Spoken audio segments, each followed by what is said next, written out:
Hi guys, kumusta po kayong lahat? So ngayon naman ay real talk tayo. Real talk tayo. So ang kwento ko sa inyo ay base po sa mga na-experience ko sa paninirahan ko dito sa Korea as F6 visa and Korean citizen. So ito lang talaga kasi siyempre matagal na ako dito sa Korea. O 19 years na po ako dito. Hindi halata 'no, medyo maliit kasi ako and medyo baby face naman tayo. Kaya hindi napapagkamalan na matanda na ako at matagal na ako dito. So, since 19 years na nga ako dito, marami na akong mga na-meet na tao, mga umalis na, nandito pa rin, yung mga gano'ng mga tao, mga workers. So, ang masasabi ko lang guys, alam niyo ba 'pag yung mga kalalakihan, marami sa mga lalaki dito o mapa-Filipino man or ibang lahi, isa lang yung tingin nila or mindset nila pagdating sa F6 visa. Iniisip nila 'pag F6 visa, kailangan ng lalaki or naghahanap ng lalaki, hindi masaya sa asawa, matanda na yung asawa, kailangan ng kabit. Oo, eto ha, ano lang 'to, real talk lang 'to. Alam niyo ba nung maaga, medyo hindi naman totaling maaga or medyo maaga naman talaga akong nag-asawa.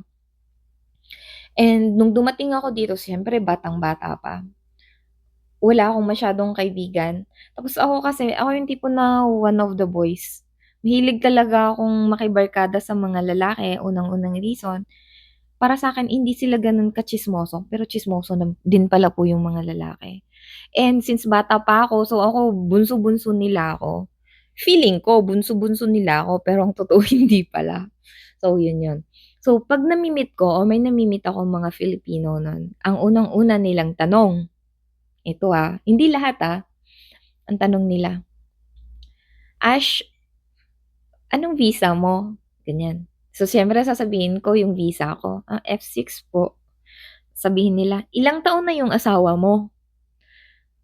Tapos siyempre sasabihin ko, ang sunod nilang tanong, "Kumusta naman yung buhay may asawa? Masaya ka ba?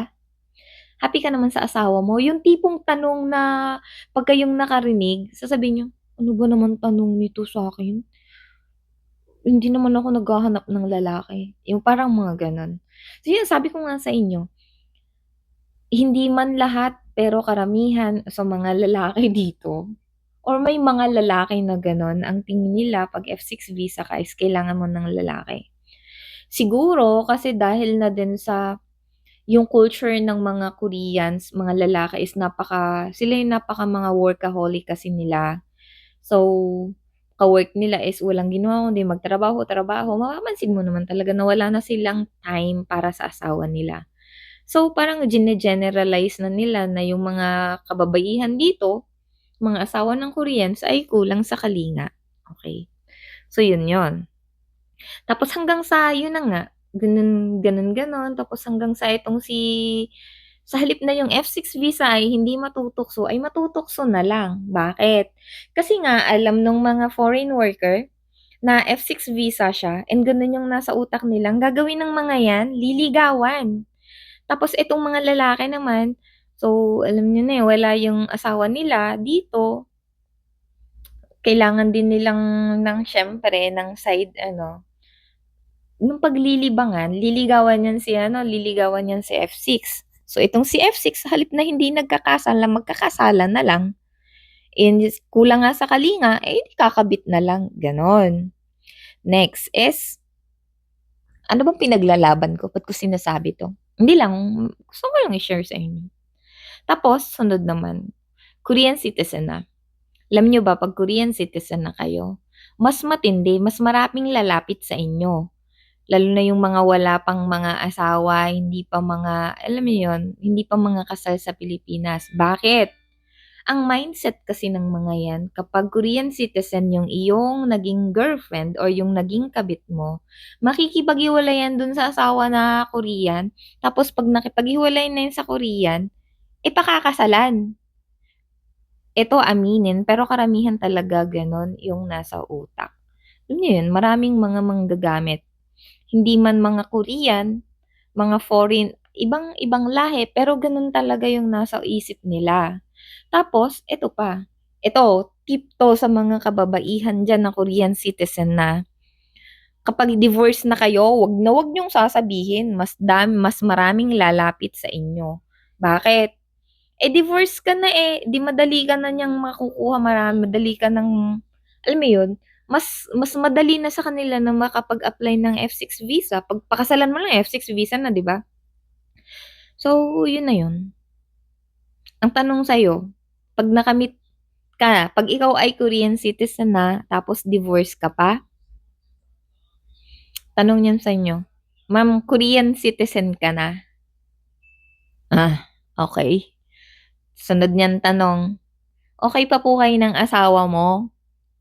Pareho lang ng tanong ng F6 at ng Korean, tapos ngingiti-ngiti-ngiti ka, ganyan.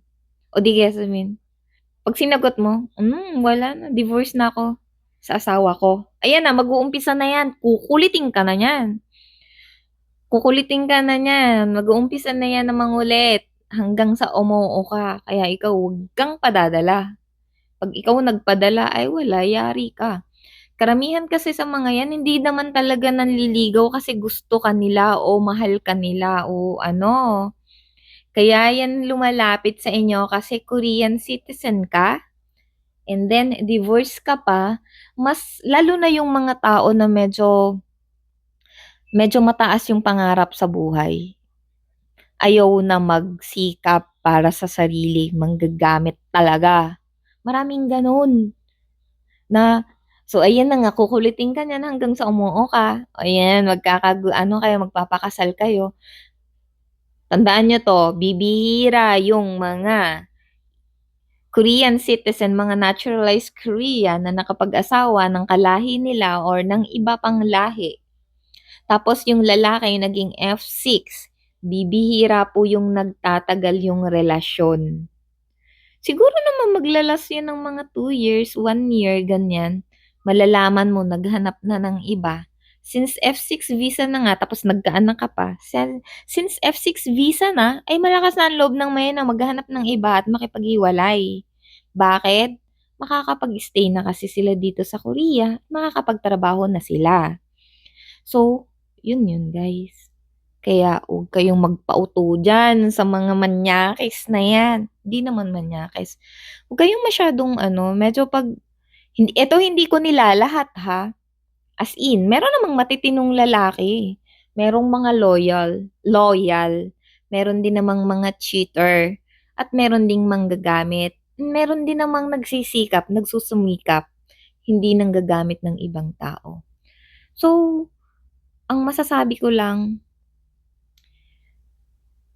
kilalanin niyong mabuti yung mga tao. Huwag basta-basta mamiling mabuti. As in, mamili. Isip, isip million times or billion times bago ka pumasok sa isang gulo. Yun na yun. Ano ba pinaglalaban ko? Ba't ko pa sinasabi yun? Dami na namang magagalit dito. Pero peace. Meron namang mababait, merong mga sweet na nasa ilalim ang may mga hidden agenda. Gusto niyo maging F6, no? Arte mo, Ashley. Daming magagalit sa'yo. Pakyut lang. Hayaan nyo na. Dito lang naman ako nagpapakyut sa camera. Bye.